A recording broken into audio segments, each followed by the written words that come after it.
Tuan-tuan, kalau Allah buka dosa, saya tak boleh ceramah depan tuan-tuan.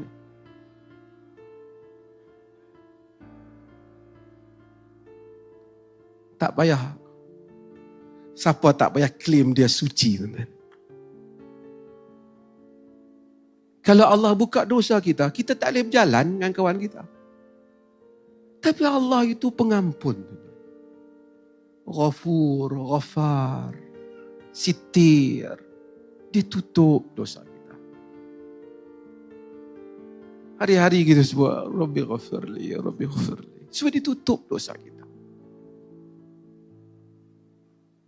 Hamba Allah ni kata,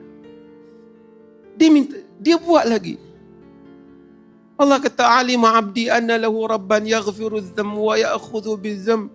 Dia mengetahui bahawa baginya Tuhan yang mengampun dan juga mengambil tindak.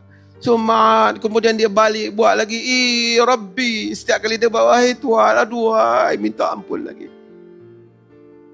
Setiap kali dia buat, Allah ulang yang sama. Sehinggalah hadis tu Allah kata, Nabi kata, Allah kata, i'mal ma syi'ta faqad ghafartu. Buatlah apa yang kau suka, aku ampun kamu.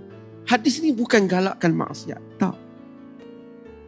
Tapi hadis ni nak bagi tahu tuan-tuan, kita tidak pernah terlewat untuk kembali pada Allah sekalipun dosa kita berulang. Sekalipun kawan kita kata, hang ni taubat apa, aku tengok berpuluh kali taubat dah. Duk perangai macam tu juga. Itu taubat sat bagus dah. Ni tengok buat. Manusia kata. Guru kita mungkin kata.